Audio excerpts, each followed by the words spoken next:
Hi, welcome all to step to success.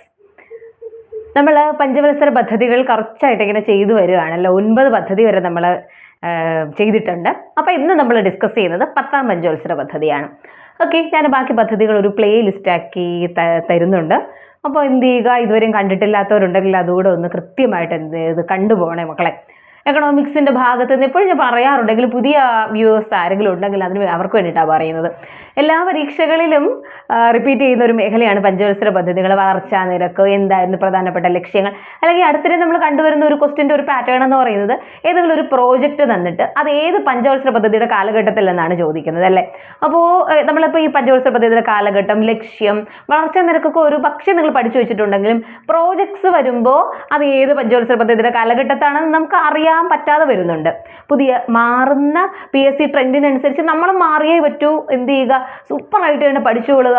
എന്തായാലും കുറച്ച് കാലത്തെ കഷ്ടപ്പാടേ ഉള്ളൂ. കഷ്ടപ്പെട്ട് ഇഷ്ടപ്പെട്ട ജോലി നമുക്ക് നേടിക്കഴിയുമ്പോൾ എന്താണ് ഇഷ്ടത്തോടെ അടിപൊളിയായിട്ട് ജീവിക്കാൻ പറ്റത്തില്ലെന്ന് ഒരു നിരാശയും വേണ്ട, ഒരു ഭാരവും വേണ്ട, ഒരു ടെൻഷനും വേണ്ട. വെറുതെ അങ്ങ് പഠിച്ചോ മക്കളെ, ആസ്വദിച്ച് പഠിച്ചോ മക്കളെ, ആസ്വദിച്ച് ജീവിക്കാനായിട്ട്. അപ്പോൾ ഓടിവാ.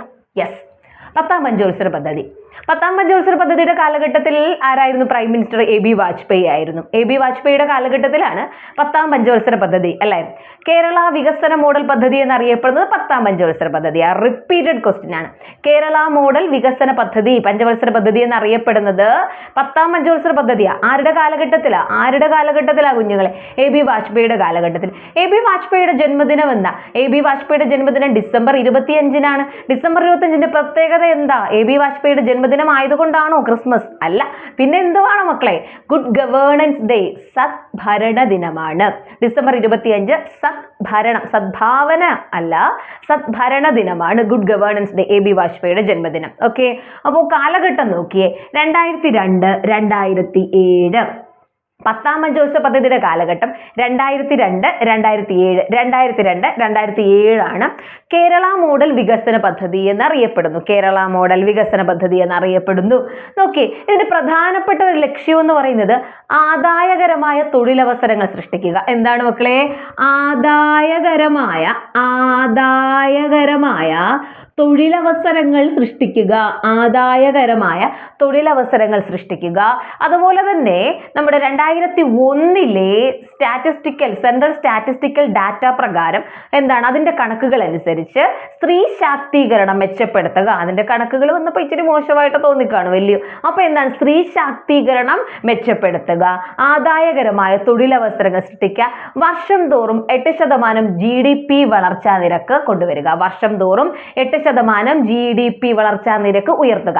ഇതൊക്കെയായിരുന്നു 10ാം പഞ്ചവത്സര പദ്ധതിയുടെ പ്രധാനപ്പെട്ട ലക്ഷ്യങ്ങൾ. 10ാം പഞ്ചവത്സര പദ്ധതി കാലഘട്ടം 2008, 2007. AB വാജ്പേയിയുടെ കാലഘട്ടമാണ് 10ാം പഞ്ചവത്സര പദ്ധതി. 10ാം പഞ്ചവത്സര പദ്ധതി കാലഘട്ടമാണ് കേരള വികസന മോഡൽ എന്നറിയപ്പെടുന്നത്. 10ാം പഞ്ചവത്സര പദ്ധതി എന്തിനാണെന്നറിയോ ഞാൻ ഈ 10 എന്ന് പറയുന്നത്? ഞാൻ ഈ പറയുന്ന 10 ആയിരിക്കും ഒരു പക്ഷേ നിങ്ങളുടെ എക്സാം ഹാളിൽ നിങ്ങളുടെ ബ്രെയിനകത്ത് ഇങ്ങനെ ഇരുന്ന് സ്റ്റിമുലേറ്റ് ചെയ്യുന്നത്. സോ അതുകൊണ്ടാണ് ഞാൻ ഈ 10 എന്നിങ്ങനെ പറയുന്നത്. 10ാം പഞ്ചവത്സര പദ്ധതിയാണ് കേരള വികസന മോഡൽ എന്നറിയപ്പെടുന്നത്.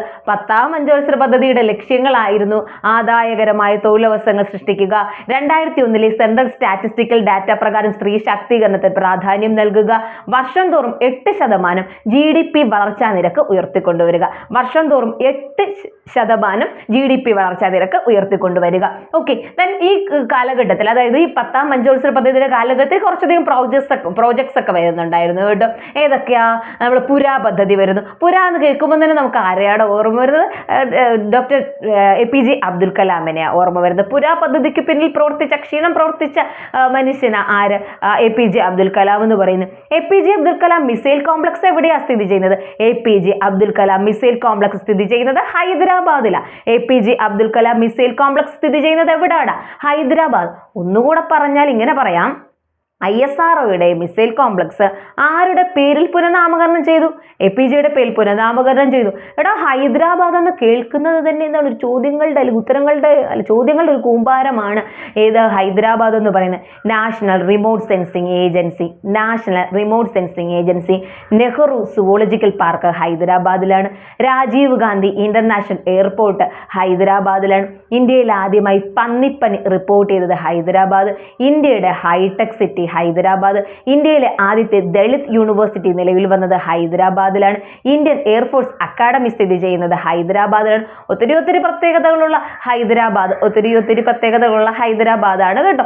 ഓക്കെ, APJ അബ്ദുൽ കലാമിന്റെ കാര്യം പറഞ്ഞപ്പോഴാണ് നമ്മൾ ഹൈദരാബാദിലേക്ക് പോയത്. APJ Abdul Kalam missile complex സ്ഥിതി ചെയ്യുന്ന ഹൈദരാബാദിലാണെങ്കിൽ APJയുടെ പുനഃനാമകരണം ചെയ്ത് ദ്വീപേത, അത് പാരാദ്വീപ് അല്ല, അത് വീലർ ഐലൻഡ് ആണ് കലാം ദ്വീപ് എന്നറിയപ്പെടുന്നത്. ഒഡീഷയിലെ വീലർ ഐലൻഡ് ആണ് പാരാദ്വീപ് എന്നറിയപ്പെടുന്നത്. പലപ്പോഴും പല കുഞ്ഞുങ്ങൾക്കും APJ എന്ന പേര് കേട്ട് അന്നേരം ഓർമ്മ വരുന്നത് ഈ പറഞ്ഞ വീലർ ഐലൻഡ് ആണ്. അപ്പോൾ APJയുടെ മിസൈൽ കോംപ്ലക്സ് കൂടെ ഒന്ന് ഓർക്കണം, അത് ഹൈദരാബാദിലാണ്. അപ്പോൾ ഹൈദരാബാദില് APJ അബ്ദുൽ കലാമിന്റെ മിസൈൽ കോംപ്ലക്സ്. ശരി, സെറ്റ്. യെസ്. അപ്പൊ പുരാ പദ്ധതി എന്ന് പറഞ്ഞാൽ എന്താണ്? Providing urban amenities to rural areas. നമ്മുടെ അർബൻ ഏരിയാസിലുള്ള ഒരു സൗകര്യം മാത്രം മതിയോ? റൂറൽ ഏരിയ കൂടെ സൗകര്യം വേണ്ടേന്ന്. അപ്പോൾ അവിടെ പ്രൊവൈഡ് ചെയ്യുക. ഏതായിരുന്നു വർഷം? 2004 ഇത് ആരംഭിക്കുന്നത് കേട്ടോ. 2004 പുരാ പ്രോജക്റ്റിന് തുടക്കം കുറിക്കുന്നത്. മേൽനോട്ടം വഹിച്ചത് ആരാ? നമ്മുടെ ജനകീയ പ്രസിഡന്റായ ആര് തന്നെയാണ്? ഡോക്ടർ APJ അബ്ദുൽ കലാം തന്നെയാണ്. യെസ്. ഓക്കെ, പുരാ പദ്ധതിക്ക് തുടക്കം കുറിക്കുന്നു. Then national food for work programme, NFWP national food for work programme 2004. National food for work programme 2004. അതുപോലെ വിവരാവകാശ നിയമം വരുന്നു 2005. വാറ്റ് അഥവാ വാല്യൂ ആഡഡ് ടാക്സ് വരുന്നു. Value added tax. എടാ, ഈ വാല്യൂ ആഡഡ് ടാക്സ് ആദ്യമായി നിലവിൽ വന്നത് എവിടെയാണ്? വാല്യൂ ആഡഡ് ഫ്രാൻസിലല്ലേ വരുന്നത്? വാറ്റ് നിലവിൽ ആദ്യമായിട്ട് വന്നത് ഫ്രാൻസിലാണ് കേട്ടോ. അപ്പോൾ ഈ പഞ്ചവത്സര പദ്ധതിയുടെ കാലഘട്ടത്തിലാണ് ഇന്ത്യയിൽ വാറ്റ് വരുന്നത്, വാല്യൂ ആഡഡ് ടാക്സ് നിലവിൽ വരുന്നത്. യെസ്. അതുപോലെ തന്നെ MNRGA. എന്തുവാ ഈ MNRGA? Mahatma Gandhi national rural employment guarantee Programme. Simply തൊഴിലുറപ്പ് നിയമം ഇല്ലേടാ, അതാ പറയുന്നത്. Mahatma Gandhi national rural employment guarantee Programme 2005 ഈ നിയമം വരുന്നത് അല്ലേ. Mahatma Gandhi National MNRGA Mahatma Gandhi national rural employment guarantee Programme. വർഷവേദ 2005. വർഷവേദടാ 2005. അതുപോലെ തന്നെ ASHA project, accredited social health activist ഇല്ലയോ, ആശാ വർക്കർ. ആ പ്രോജക്റ്റ് ആരംഭിക്കുന്നതും 2005. Accredited social health activist ASHA project ആരംഭിക്കുന്നതും ഏതടാ? 2005. അപ്പൊ 2004 2005 ഒത്തിരി കുറച്ച് കാര്യങ്ങളൊക്കെ ഈ 10ാം പഞ്ചവത്സര പദ്ധതി കാലഘട്ടത്തിൽ നടന്നു. പുരാ പദ്ധതി, അതുപോലെ തന്നെ NFWP വിവരാവകാശ നിയമം, വാല്യൂ ആഡഡ് ടാക്സ്, MNRGA, ആശ. ഈ പ്രൊജക്റ്റ് ഒക്കെ വരുന്നത് ഏത് കാലഘട്ടത്തിലാണ്? ഈ 10ാം പഞ്ചവത്സര പദ്ധതി. 10ാം പഞ്ചവത്സര പദ്ധതിയുടെ കാലഘട്ടം ഏതാ? 2002. ലക്ഷ്യം വെച്ച വളർച്ച നിരക്ക്. ഞാനിത് 2 എഴുതിയിട്ടുണ്ട്. എന്നാന്നറിയാമോ? 2 പരീക്ഷകൾ, വ്യത്യസ്തങ്ങളായ പരീക്ഷകളിൽ 2 ഓപ്ഷനും കണ്ടതുകൊണ്ട് കേട്ടോ. ലക്ഷ്യം വെച്ച വളർച്ചാ നിരക്ക് 8%, കൈവരിച്ചത് 7.6%. മറ്റൊരു പരീക്ഷയിൽ കണ്ടതാണ് കേട്ടോ 8.1%, 7.7%. ഇത് രണ്ടിൽ ഏതെങ്കിലും ഒന്ന് തരുവുള്ളൂ. അപ്പോൾ 8% ടു ലക്ഷ്യം വെച്ചത് 7.6% നേടി എന്ന് പറയുന്നു. യെസ്, ഇതും കൂടെ ഒന്ന് ഓർത്തു വെച്ചോ. 8.1%, 7.7%. നോക്കേ, 0.1 ഇവിടെ വ്യത്യാസം വന്നപ്പോൾ 0.1 അവിടത്തെ വ്യത്യാസം വന്നാൽ അത്രയും മാത്രമേ ഉള്ളൂ. രണ്ടും കൂടെ ഒരുമിച്ച് തരികയില്ല, എന്തായാലും ടെൻഷൻ ആവണ്ട കേട്ടോ. യെസ്. അപ്പോൾ 10ാം പഞ്ചവത്സര പദ്ധതി. ഇനി ബോർഡ് ഒന്നും നോക്കണ്ട, എന്നെ നോക്കണമെന്നില്ല, വേണമെങ്കിൽ എന്നെ നോക്കോട്ടാ. ഓക്കെ, അപ്പോൾ എന്താണ്? ബോർഡിലോട്ട് നോക്കല്ലേ കുഞ്ഞുങ്ങളെ, ഞാൻ പറയുന്നതൊന്ന് ശ്രദ്ധിക്കുക. എന്നിട്ട് 10ാം പഞ്ചവത്സര പദ്ധതി എന്തൊക്കെയാണെന്ന് മനസ്സിലൊന്ന് കുറിച്ചിടടാ. അപ്പം പിന്നെ പരീക്ഷാ ഹാളിൽ നമ്മൾ സെറ്റ് ആവും. 10ാം പഞ്ചവത്സര പദ്ധതി ആരുടെ കാലഘട്ടമാ? AB വാജ്പേയിയുടെ കാലഘട്ടം. ഇത് മൊത്തത്തിൽ ഇങ്ങനെ മറഞ്ഞു നിൽക്കണമെന്ന് ആഗ്രഹമുണ്ട്. മൊത്തത്തിൽ മറഞ്ഞു നിൽക്കാൻ പറ്റത്തില്ലാത്തതുകൊണ്ടാണ് ഞാൻ മറഞ്ഞു നിൽക്കാത്തത്. യെസ്. ഓക്കെ, അപ്പോൾ 10ാം പഞ്ചവത്സര പദ്ധതി AB വാജ്പേയിയുടെ കാലഘട്ടമാണ്. കേരള മോഡൽ വികസന പദ്ധതി. എങ്ങനെ? കേരള മോഡൽ വികസന പദ്ധതി എന്ന് അറിയപ്പെടുന്നു. കേരള മോഡൽ വികസന പദ്ധതി എന്ന് അറിയപ്പെടുന്നു. അതുപോലെ തന്നെ എന്തൊക്കെയായിരുന്നു ലക്ഷ്യം? ആദായകരമായ തൊഴിലവസരങ്ങൾ സൃഷ്ടിക്കുക. വെറുതെ ഉള്ള തൊഴിലവസരങ്ങളല്ലെന്ന്, ആദായകരമായ തൊഴിലവസരങ്ങൾ. നോക്കിയേ, LD ക്ലർക്കിൻ്റെ ലാസ്റ്റ് ബേസിക് പേ തന്നെ എന്തോരമാണ് നോക്കിയേ, മന്ത്ലി 25,000 മുകളിൽ നമ്മൾ കയ്യിൽ സാലറി മേടിക്കുവേ. അപ്പോൾ ആദായകരമായ തൊഴിലവസരങ്ങൾ തേടിയുള്ള ഓട്ടത്തിലാണ് നിങ്ങൾ ഓരോരുത്തരും അല്ലേ. അപ്പോൾ എന്താണ്, വളരെ പെട്ടെന്ന് തന്നെ ആ തൊഴിലവസരം നിങ്ങളെ തേടി എത്തണം. അതുകൊണ്ട് എന്താണ്, തീവ്രമായി അധ്വാനിക്കുക. ഇടയ്ക്കൊന്നും ബ്രേക്ക് ഒന്നും ഇടാൻ നിൽക്കരുത്. കയറി കഴിഞ്ഞാൽ പിന്നെ എന്താണ്, ഒപ്പിട്ട് സ്റ്റാറ്റസ് ഒക്കെ ഇട്ട് ഞെട്ടിച്ചിട്ട് നിർത്താവൂ കുഞ്ഞുങ്ങളെ. ശരി, ഓക്കെ. യെസ്, ഇപ്പോൾ കേരള മോഡൽ വികസന പദ്ധതി എന്ന് അറിയപ്പെടുന്നു. ആദായകരമായ തൊഴിലവസരങ്ങൾ സൃഷ്ടിക്കുക. സെൻട്രൽ സ്റ്റാറ്റിസ്റ്റിക്കൽ ഡാറ്റ 2001 പ്രകാരം സ്ത്രീ ശാക്തീകരണത്തിന് പ്രാധാന്യം നൽകുക. വർഷം തോറും GDP വളർച്ചാ നിരക്ക് എത്രയാക്കി, 8% വരെ ഉയർത്തുക. ഇതൊക്കെ ഇതിന്റെ പ്രധാനപ്പെട്ട ലക്ഷ്യങ്ങളായിരുന്നു. പുര പ്രോജക്റ്റ് 2004 കൊണ്ടുവന്നു. Providing urban amenities to rural area. The national food for work programme NWFP 2004 national food for work programme കൊണ്ടുവരുന്നു. വിവരാവകാശ നിയമം 2005. വാറ്റ് വാല്യൂ ആഡഡ് ടാക്സ് കൊണ്ടുവരുന്നു. ആദ്യം കൊണ്ടുവന്ന ഇവിടെ ഫ്രാൻസിലാണ്. പിന്നെ ആശ പ്രോജക്റ്റ് വരുന്നു. Accredited social health activist. Accredited social health activist. Mahatma Gandhi national rural employment guarantee programme. തൊഴിലുറപ്പ് നിയമം കൊണ്ടുവരുന്നു 2005.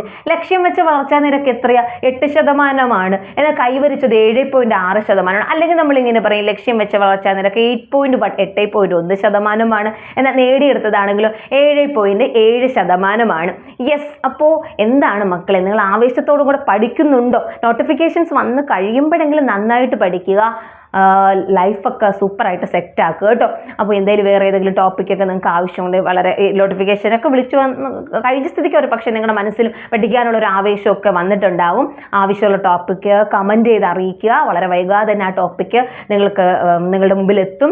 അപ്പോൾ സബ്സ്ക്രൈബ് ചെയ്യാതെ ആരെങ്കിലും കാണുന്നുണ്ടെങ്കിൽ ഒന്ന് സബ്സ്ക്രൈബ് ചെയ്തേക്കണേ. പിന്നെ ലൈക്ക് ആൻഡ് കമൻറ്റ് ഓൾസോ നിങ്ങളുടെ ഫ്രണ്ട്സിനോട് ഒന്ന് ഷെയർ ചെയ്തേക്കൂ. മറ്റൊരു ടോപ്പിക്കുമായിട്ട് നമുക്ക് വീണ്ടും അടുത്ത ക്ലാസ്സിൽ കാണാം. അതുവരേക്കും ബൈ.